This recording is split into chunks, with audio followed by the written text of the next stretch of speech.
ಓಂ ಶ್ರೀ ಗುರುಭ್ಯೋ ನಮಃ. ಹರಿ ಓಂ. ಓಂ ಶ್ರೀ ಗುರು ರಾಘವೇಂದ್ರಾಯ ನಮಃ. ನಮಸ್ತೆ ಎಲ್ರಿಗೂ. ಮಾರ್ಚ್ 8ನೇ ತಾರೀಕು ಇಂಟರ್ನ್ಯಾಷನಲ್ ವುಮೆನ್ಸ್ ಡೇ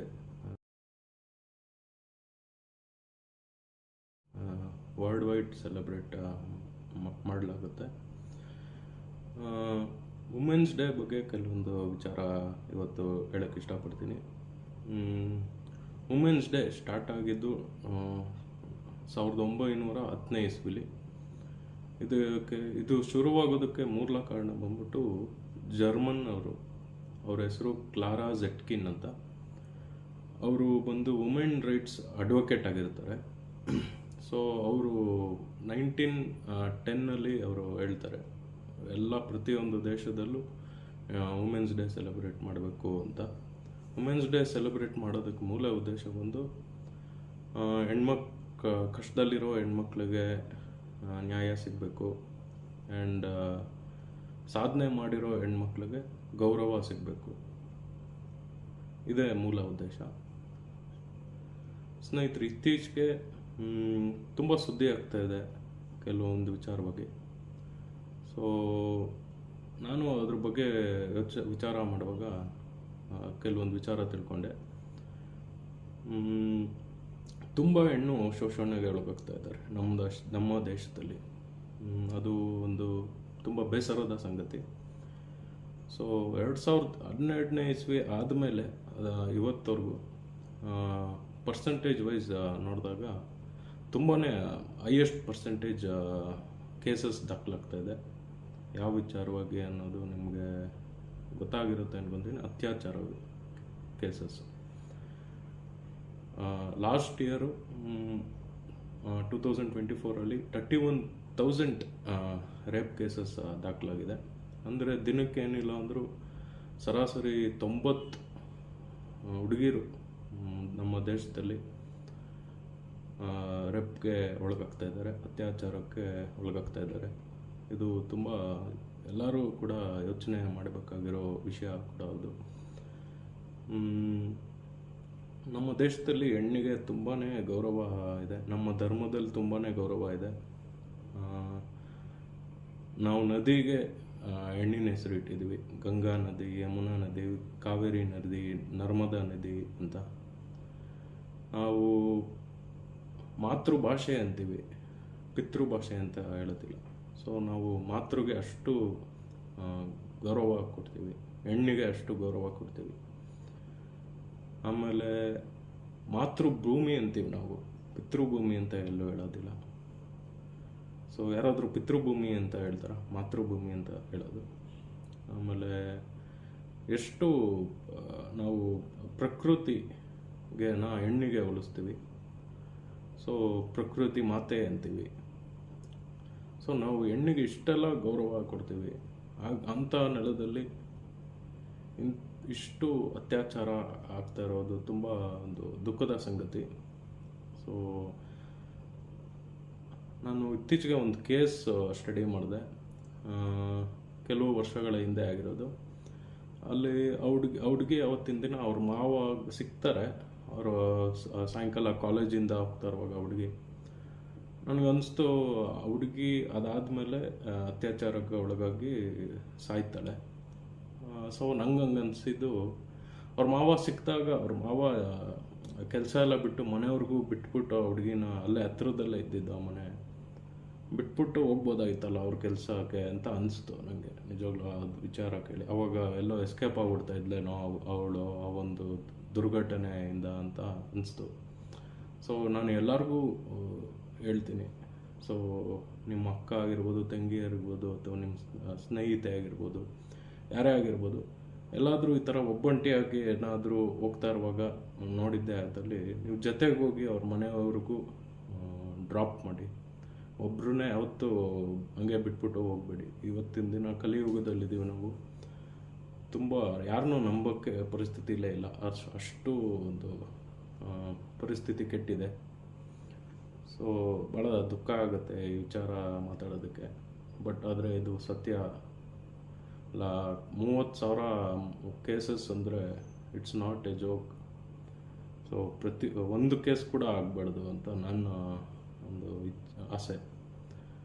ಸೊ ಯಾರಾದರೂ ಟೀಸಿಂಗ್ ಮಾಡಿದ್ರೆ, ನೀವೇನಾದರೂ ನೋಡಿದ್ರೆ ಇಮಿಡಿಯೇಟ್ ಪೊಲೀಸ್ ಕಂಪ್ಲೇಂಟ್ ಕೊಡಿ. ಆ್ಯಂಡ್ ಹೆಣ್ಮಕ್ಳು, ನೀವು ಯಾವುದಕ್ಕೂ ಹೆದರ್ಕೊಳ್ಬೇಡಿ ಅಂತ ನಾನು ಹೇಳ್ತೀನಿ. ಭಯ ಏನಕ್ಕೆ ಪಡಬೇಕು? ಯಾವತ್ತೂ ಹೆದರಬೇಡಿ, ಫೇಸ್ ಮಾಡಿ. ಅದು ಎಂಥದೇ ಸಂದರ್ಭ ಆಗಿರಲಿ. ನೀವು ಎಮರ್ಜೆನ್ಸಿ ಕಾಂಟ್ಯಾಕ್ಟ್ ನಂಬರ್ ಯಾವಾಗಲೂ ಇಟ್ಕೊಂಡಿರಿ. ಆ ಥರ ಏನಾದರೂ ಒಂದು ಸೆನ್ಸ್ ಮಾಡಿದ್ರೆ ಇಮ್ಮಿಡಿಯೇಟ್ ಫೋನ್ ಮಾಡಿ. ವಿತಿನ್ 5 ಮಿನಿಟ್ಸ್ ಪೊಲೀಸ್ ನೀವು ಇರೋ ಜಾಗಕ್ಕೆ ಬರ್ತಾರೆ. ಅಷ್ಟು ಇವತ್ತು ಪೊಲೀಸ್ ಆಫೀಸರ್ಸ್ ಜಾಸ್ತಿ ಆಗಿದೆ ಸಂಖ್ಯೆ. ಸೊ ಆಮೇಲೆ ವುಮೆನ್ ಪ್ರೊಟೆಕ್ಷನ್ಗೋಸ್ಕರ ಒಂದು ಸ್ಪೆಷಲ್ ಸ್ಕ್ವಾಡೇ ಇದೆ ಪೊಲೀಸ್ ಡಿಪಾರ್ಟ್ಮೆಂಟಲ್ಲಿ, ಅದನ್ನು ಯೂಸ್ ಮಾಡ್ಕೊಳ್ಳಿ. ಆ್ಯಂಡ್ ಸ್ವಲ್ಪ ಕೆಲವೊಂದು ಈ ಫೈಟಿಂಗ್ ಹೇಳ್ಕೊಡ್ತಾರೆ, ಟ್ರೈನಿಂಗ್, ಈ ಕರಾಟೆ ಈ ಥರದ್ದೆಲ್ಲ ಒಂದು ಸೇರ್ಕೊಳ್ಳಿ. ಅದೆಲ್ಲ ಒಂದು ಗೊತ್ತಿರಬೇಕು. ನಿಮ್ಮ ಸೇಫ್ಟಿ ನಿಮ್ಮ ಕೈಲೇ ಇರಬೇಕು ಅನ್ನೋ ಒಂದು ದೃಷ್ಟಿಗೆ ಅದೆಲ್ಲ ಹೇಳ್ಕೊಡ್ತಾರೆ. ಅದಕ್ಕೆ ಜಾಯ್ನ್ ಆಗಿ ಮೆಂಟಲಿ ಸ್ಟ್ರಾಂಗ್ ಆಗಿರಬೇಕು ಎಲ್ಲ ಲೇಡೀಸು ಅಂತ ನಾನು ಹೇಳೋಕ್ಕೆ ಇಷ್ಟಪಡ್ತೀನಿ. ಸೊ ಹೆಣ್ಣಿಗೆ ಗೌರವ ಕೊಟ್ಟರೆ ಶುಕ್ರ ಗ್ರಹ ಚೆನ್ನಾಗಿರುತ್ತೆ. ಶುಕ್ರ ಗ್ರಹ ಹೆಣ್ಣಿಗೂ ಕಾರಕ, ಹಣಕ್ಕೂ ಕಾರಕ. ಹೆಣ್ಣು ಮಣ್ಣು ಮೂರಕ್ಕೂ ಕಾರಕ ಶುಕ್ರ ಗ್ರಹ. ಶುಕ್ರ ಗ್ರಹ ಚೆನ್ನಾಗಿರಬೇಕು ಅಂದರೆ ಹೆಣ್ಣಿಗೆ ಫಸ್ಟು ಗೌರವ ಕೊಡೋದು ಕಲೀರಿ ಎಲ್ಲರೂ ಅಂತ ನಾನು ಈ ವಿಡಿಯೋ ಮುಖಾಂತರ ಪ್ರತಿಯೊಬ್ಬರಿಗೂ ಹೇಳೋಕ್ಕೆ ಇಷ್ಟಪಡ್ತೀನಿ. ಈ ವಿಡಿಯೋನ ಪ್ರತಿಯೊಬ್ಬರಿಗೂ ಶೇರ್ ಮಾಡಿ. ರೆಸ್ಪೆಕ್ಟ್ ಗರ್ಲ್, ರೆಸ್ಪೆಕ್ಟ್ ವುಮೆನ್, ಇದೊಂದು ಅಜೆಂಡಾನ ಲೈಫ್ ಲಾಂಗ್ ರೂಢಿಸ್ಕೊಳ್ಳಿ. ಹೆಣ್ಣಂದರೆ ಶಾಂತಿನೂ ಹೌದು, ಕ್ರಾಂತಿ ಕೂಡ ಹೌದು, ಶಕ್ತಿ ಕೂಡ ಹೌದು. ಸೊ ಹೆಣ್ಣಿಂದ ಏನು ಬೇಕಾದರೂ ಸಾಧ್ಯ ಆಗುತ್ತೆ. ಆ ಶಕ್ತಿ ಹೆಣ್ಣಲ್ಲಿದೆ. ಸೊ ಹೆಣ್ಣಿಂದ ಈ ಜಗತ್ತು ಇದುವರೆಗೂ ಮುನ್ನಡೆಕೊಂಡು ಬಂದಿದೆ. ಸೊ ಆ ಹೆಣ್ಣಿಗೆ ಗೌರವ ಕೊಡುವುದು ಪ್ರತಿಯೊಬ್ಬರ ಕರ್ತವ್ಯ. ನಾನು ತುಂಬ ಜನ ಕನ್ಸಲ್ಟೇಷನ್ಸ್ ತೊಗೊಳ್ತಾರೆ. ಅವರು ಹೇಳಿದಾಗ ಕೆಲವರು ತುಂಬ ಅವ್ರ ಮನೇಲಿ ತುಂಬ ರೆಸ್ಪೆಕ್ಟ್ ಕೊಡೋಲ್ಲ, ಅವ್ರ ಹಸ್ಬೆಂಡು ತುಂಬ ಅವಮಾನಿಸ್ತಾರೆ, ಡೌಟ್ ಪಡ್ತಾರೆ. ಈ ಥರ ಎಲ್ಲ ಹೇಳಿದಾಗ ತುಂಬ ನೋವಾಗುತ್ತೆ. ಅದು ಕೂಡ ತುಂಬ ಒಳ್ಳೆ ಸಂಸ್ಕಾರ ಇರೋ ಹೆಣ್ಮಕ್ಳು. ನನಗೆ ಗೊತ್ತಾಗ್ಬಿಡುತ್ತೆ ಅವ್ರ ಬರ್ತ್ ಡೇಟು, ಅವ್ರ ಹಾರೋಸ್ಕೋಪ್ ನೋಡಿದಾಗ ಅವರು ಯಾವ ರೀತಿ ಏನು ಅಂತ ಒಂದು ಪಿಕ್ಚರ್ ಸಿಕ್ಬಿಡುತ್ತೆ. ಸೊ ಅಂಥವ್ರಿಗೆ ನೋವಿಸೋದು ತುಂಬ ಒಂದು ತಪ್ಪು. ಫಸ್ಟು ಯೂಶ್ವಲಿ ಹೆಣ್ಣಿಗೆ ನೋವಿಸೋದೇ ತಪ್ಪು. ಅದರಲ್ಲೂ ತುಂಬ ಸೆನ್ಸಿಟಿವ್ ಆಗಿರೋ ಹೆಣ್ಮಕ್ಳು ನೋವಿಸೋದಂತೂ ದೊಡ್ಡ ತಪ್ಪು ಅಂತಲೇ ಹೇಳ್ತೀನಿ. ಸೊ ಫಸ್ಟು ಒಂದು ಅಜೆಂಡಾ ಎಲ್ಲರೂ ಇಟ್ಕೊಬೇಕು ಲೈಫಲ್ಲಿ, ರೆಸ್ಪೆಕ್ಟ್ ವುಮೆನ್ ಅಂತ ನಾನು ರಿಪೀಟೆಡ್ಲಿ ಹೇಳ್ತೀನಿ. ಸೊ ಹೆಣ್ಮಕ್ಳು ಮನಸ್ಸು ತುಂಬ ಸೂಕ್ಷ್ಮ, ಹೂವಿನಷ್ಟೇ ಸೂಕ್ಷ್ಮ. ಅದಕ್ಕೆ ಹೆಣ್ಮಕ್ಳನ್ನ ಹೂವಿಗೆ ಹೋಲಿಸ್ತಾರೆ. ಹೆಣ್ಮಕ್ಳು ಮನಸ್ಸು ಗಾಜಿನ ಥರ. ಗಾಜು ಒಂದ್ಸರಿ ಹೊಡೆದು ಪುಡಿ ಆದರೆ ಮತ್ತೆ ಜೋಡಿಸೋದು ತುಂಬ ಕಷ್ಟ. ಅದೇ ಥರ ಹೆಣ್ಮಕ್ಳು ಮನಸ್ಸು ಹೊಡೆದಾದ್ರೂ ಕೂಡ ತುಂಬ ಕಷ್ಟ ಮತ್ತೆ ಜೋಡಿಸೋದು. ಸೊ ರೆಸ್ಪೆಕ್ಟ್ ವುಮೆನ್ ಅಂತ ನಾನು ರಿಪೀಟೆಡ್ಲಿ ಹೇಳ್ತೀನಿ ಯಾವಾಗಲೂ. ಕೇರ್ ಮಾಡಿ ವುಮೆನ್ನ ಯಾವಾಗಲೂ. ಯಾರೇ ಆಗಿರ್ಬೋದು, ನಿಮ್ಮ ಸಿಸ್ಟರು ಅದು ಆಗಿರ್ಬೋದು, ಮದರ್ ಆದರೂ ಆಗಿರ್ಬೋದು, ಅಥವಾ ಫ್ರೆಂಡ್ ಆದರೂ ಆಗಿರ್ಬೋದು. Let it be any women. Respect them, care them ಅಂತ ನಾನು ಹೇಳ್ತೀನಿ. ಸೊ ಶುಕ್ರ ಚೆನ್ನಾಗಿ ಇರ್ತಾರೆ ನಿಮಗೆ.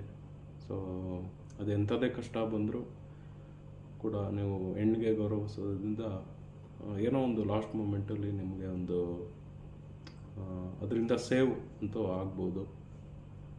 ಯಾಕಂದರೆ ಶುಕ್ರ ಗ್ರಹ ಹಣಕ್ಕೂ ಕಾರಕ. ಮತ್ತು ಲಕ್ಷ್ಮಿ, ಶುಕ್ರಾಧಿಪತಿ ಲಕ್ಷ್ಮಿ, ಮಹಾಲಕ್ಷ್ಮಿ ಕೃಪೆ ಇದ್ರೇ ಏನು ಈ ಒಂದು ಮನಿ ಟ್ರಬಲಿಂದ ಎಸ್ಕೇಪ್ ಆಗೋಕ್ಕೆ ಸಾಧ್ಯ. ಸೊ ಆ ಲಕ್ಷ್ಮಿ ಕೃಪೆ ಬೇಕು ಅಂದರೆ ಮೊದಲು ಹೆಣ್ಣಿಗೆ ಗೌರವಿಸೋದನ್ನು ಕಲೀರಿ, ತಿದ್ದುಕೊಳ್ಳಿ, ಕೆಲವರು ಯಾರು ನೋವಿಸ್ತಾ ಇದ್ದೀರಾ, ತಿದ್ಕೊಳ್ಳಿ ನಿಮ್ಮನ್ನು ನೀವು. Learn to respect women around you. ಯಾರ್ಯಾರು ಭಯ ಪಡ್ತೀರಾ, ತುಂಬ ಸೆನ್ಸಿಟಿವ್ ಆಗಿದ್ದೀರಾ ಹೆಣ್ಮಕ್ಳು, ಅವ್ರಿಗೆಲ್ಲ ಒಂದು ಮಂತ್ರ ಹೇಳೋದಕ್ಕೆ ಸಜೆಸ್ಟ್ ಮಾಡ್ತೀನಿ ನಾನು. ಸೊ ಈ ಮಂತ್ರ ಹೇಳೋದಕ್ಕೆ ಯಾವುದು ಅಂದರೆ ನರಸಿಂಹನ ಮಂತ್ರ. ಸೊ ಈ ಮಂತ್ರ ಹೇಳೋದ್ರಿಂದ ನಿಮಗಲ್ಲಿ ಕರೇಜ್ ಬಿಲ್ಡ್ ಆಗುತ್ತೆ, ಒಂದು ಕಾನ್ಫಿಡೆನ್ಸ್ ಬಿಲ್ಡ್ ಆಗುತ್ತೆ, ಆಮೇಲೆ ಒಂದು ಧೈರ್ಯ ಡೆವಲಪ್ ಆಗುತ್ತೆ ನಿಮ್ಮಲ್ಲಿ. ಆ್ಯಂಡ್ ನಿಮಗೆ ಒಂದು ರೀತಿ ಪ್ರೊಟೆಕ್ಷನ್ ಕೂಡ ಕೊಡುತ್ತೆ ಈ ಮಂತ್ರ ಹೇಳ್ತಾ. ಆ್ಯಂಡ್ ಮೆಂಟಲಿ ಪೀಸ್ ಕೂಡ ಸಿಗುತ್ತೆ ಮಂತ್ರ ಹೇಳೋದ್ರಿಂದ. ತುಂಬ ಬೆನಿಫಿಟ್ಸ್ ಇದೆ ಮಂತ್ರ ಹೇಳೋದ್ರಿಂದ. ಸೊ ಯಾರ್ಯಾರು ನೋಡ್ತಾ ಇದ್ದೀರಾ, ದಯವಿಟ್ಟು ಈ ಮಂತ್ರನ ಹೇಳಿ ಎವ್ರಿ ಡೇ ವಿತೌಟ್ ಫೇಲ್. ಯಾರ್ಯಾರು ಕಾಲೇಜಿಗೆ ಹೋಗ್ತಾ ಇದ್ದೀರಾ, ವರ್ಕಿಗೆ ಹೋಗ್ತಾ ಇದ್ದೀರಾ, ನೀವು ಕಾಲೇಜಲ್ಲಿ ಸ್ಟ್ರೆಸ್ಸು ಫೇಸ್ ಮಾಡ್ಬೋದು, ಈ ಲೈಕ್ ಯು ಟೀಸಿಂಗು, ಅಥವಾ ನೀವು ಆಫೀಸ್ಗೆ ಹೋಗೋರು ಆಫೀಸಲ್ಲೂ ಕೂಡ ತುಂಬ ಜನ ಒಂದು ರೀತಿ ಕಿರಿಕಿರಿ ಅನುಭವಿಸ್ತಾರೆ ಮ್ಯಾನೇಜರಿಂದ ಅಥವಾ ಬಾಸಿಂದ. ಸೊ ಇದೆಲ್ಲ ನೋಡಿದ್ದೀನಿ ನಾನು ಕಾಲೇಜಲ್ಲಿದ್ದಾಗೆಲ್ಲ, ಎಕ್ಸ್ಪೆಷಲಿ ಹೋಲಿ ಟೈಮಲ್ಲಿ ಮೊಟ್ಟೆ ಹೊಡೆಯೋರು.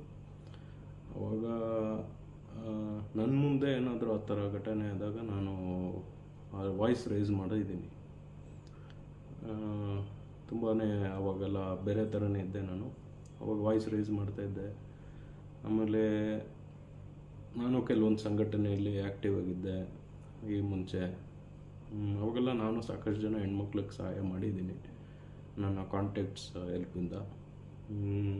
ನಾನು ಸಿವಿಲ್ ಡಿಫೆನ್ಸ್ ಕೂಡ ಇದ್ದೆ. ಸಿವಿಲ್ ಡಿಫೆನ್ಸಲ್ಲಿ ವಾರ್ಡನ್ ಆಗಿದ್ದೆ ಕಾಲೇಜ್ ಡೇಸಲ್ಲಿ. ಆವಾಗಲೂ ಕೂಡ ಒಂದಷ್ಟು ಜನಕ್ಕೆ ಸಹಾಯ ಮಾಡಿದ್ದೀನಿ ಅನ್ನೋದಕ್ಕಿಂತ ಭಗವಂತ ನನ್ನ ಕೈಲಿ ಮಾಡಿಸಿದ್ದಾನೆ. ಎಷ್ಟೊಂದು ಜನಕ್ಕೆ ಧೈರ್ಯ ತುಂಬುವಂಥ ಕೆಲಸ ನಾನು ಆವಾಗಲೇ ಮಾಡ್ತಾಯಿದ್ದೆ. ತುಂಬ ಜನ ಈಗಲೂ ಟಚ್ಚಲ್ಲಿದ್ದಾರೆ. ಒಂದಷ್ಟು ಜನ ದೇ ಆರ್ ಹ್ಯಾಪಿ ಟುಡೇ. ಯಾರ್ಯಾರು ಅವಾಗ ಭಯ ಪಡ್ತಾಯಿದ್ರು, ಒಬ್ಬರ ಹತ್ರ ಮಾತಾಡೋಕ್ಕೂ ಭಯ ಪಡೋರು, ಇವತ್ತು ಧೈರ್ಯವಾಗಿ ಎಲ್ಲರ ಹತ್ರ ಮಾತಾಡ್ತಾರೆ. ಸೊ ಖುಷಿ ಆಗುತ್ತೆ. ಸೊ ಈಗ ನಾನು ಆಸ್ಟ್ರಾಲಜಿ ಮುಖಾಂತರ ತುಂಬ ಜನಕ್ಕೆ ಸಹಾಯ ಮಾಡಿದ್ದೀನಿ, ಮಾಡ್ತಾಯಿದ್ದೀನಿ. ಮುಂದೇನೂ ಸಾಧ್ಯವಾದಷ್ಟು ಮಾಡಬೇಕು ಅಂತ ಆಸೆ ಇದೆ. ಮಂತ್ರ, ನರಸಿಂಹನ ಮಂತ್ರ ಹೇಳಕ್ಕೆ ಹೇಳಿದೆ. ಯಾವುದು ಅಂದರೆ ಅದು ಓಂ ರೀಂ ಶ್ರೋಂ ಶ್ರೀಂ ಲಕ್ಷ್ಮೀ ನರಸಿಂಹಾಯ ನಮಃ. ಈ ಮಂತ್ರನ ಯಥೇಚ್ಛವಾಗಿ ಹೇಳಿ. ರೀಂ ಅನ್ನೋದು ದುರ್ಗಾ ಬೀಜಾಕ್ಷರಿ ಮಂತ್ರ, ಶ್ರೋಂ ಅನ್ನೋದು ನರಸಿಂಹನ ಬೀಜಾಕ್ಷರಿ ಮಂತ್ರ, ಶ್ರೀಂ ಲಕ್ಷ್ಮೀ ಬೀಜಾಕ್ಷರಿ ಮಂತ್ರ. ಸರಿ, ಓಂ ರೀಂ ಶ್ರೋಂ ಶ್ರೀಂ ಲಕ್ಷ್ಮೀ ನರಸಿಂಹಾಯ ನಮಃ. ಈ ಮಂತ್ರನ ಅನ್ಲಿಮಿಟೆಡ್ ಹೇಳಿ.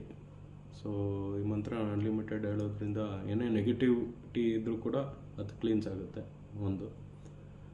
ಆ್ಯಂಡ್ ಒಂದು ಕರೇಜ್, ಕಾನ್ಫಿಡೆನ್ಸ್ ಮತ್ತು ಧೈರ್ಯ. ಮಾರ್ಸ್ನ ನಾವು ಆಸ್ಟ್ರಾಲಜಿಲಿ ಒಂದು ಅಗ್ರೆಸಿವ್ ಪ್ಲ್ಯಾನೆಟ್ ಅಂತ ಹೇಳ್ತೀವಿ. ಸೊ ಮಂಗಳನ ಅಧಿಪತಿ ನರಸಿಂಹ ಸ್ವಾಮಿ. ಸೊ ಆ ನರಸಿಂಹ ಸ್ವಾಮಿ ಮಂತ್ರ ಪಠನೆ ಮಾಡ್ತಾ ಇದ್ದಾಗ ಸೊ ನಿಮ್ಮಲ್ಲೂ ಒಂದು ಕರೇಜ್, ಅಗ್ರೆಸಿವ್ನೆಸ್ ಡೆವಲಪ್ ಆಗುತ್ತೆ. ಸೊ ಇವತ್ತಿನ ದಿನ ತುಂಬ ಸೈಲೆಂಟ್, ಸೆನ್ಸಿಟಿವ್ ಆಗಿದ್ದರೆ ತೊಂದರೆ ಕೊಡೋರೇ ಜಾಸ್ತಿ ಅಪ್ರಿಷಿಯೇಟ್ ಮಾಡೋದ್ಕಿಂತ. ಸೊ ನಾವು ಎಲ್ಲಿ ಹೇಗಿರಬೇಕೋ ಹಾಗೆ ಇರಬೇಕು. ಸೊ ತೊಂದರೆ ಕೊಡೋಕ್ಕೆ ಬಂದಾಗ ನಾವು ಅಗ್ರೆಸಿವ್ ಆಗಲೇಬೇಕಾಗುತ್ತೆ. ಸೊ ಸಿಚುಯೇಷನ್ಗೆ ತಕ್ಕಂಗೆ ಇರಿ ಅಂತ ನಾನು ಸಜೆಸ್ಟ್ ಮಾಡ್ತೀನಿ ಎಲ್ಲರಿಗೂ. ಸೊ ಯಾವುದಕ್ಕೂ ಹೆದರಬೇಡಿ. Life is so big. So ಆಫೀಸಲ್ಲಿ ಯಾರೋ ಕಿರಿಕಿರಿ ಮಾಡ್ತಾಯಿದ್ದಾರೆ, ಏನಾದರೂ ತೊಂದರೆ ಮಾಡ್ತಾಯಿದ್ದಾರೆ, just come out of from that. ಯಾವ ಮೆನಿ ಆಪರ್ಚುನಿಟೀಸ್. ಯಾಕೆ ಅಲ್ಲೇ ಕೂತ್ಕೊಂಡು ಇರ್ತೀರಾ? So never fear about anyone in your life ಅಂತ ನಾನು ಕೊನೆಯದಾಗಿ ಹೇಳೋಕ್ಕೆ ಇಷ್ಟಪಡ್ತೀನಿ. ಸೊ ಈ ವಿಡಿಯೋನ ಎಲ್ಲರಿಗೂ ಶೇರ್ ಮಾಡಿ. ಎಲ್ಲರೂ ವುಮೆನ್ನ ರೆಸ್ಪೆಕ್ಟ್ ಮಾಡಿ. Thank you.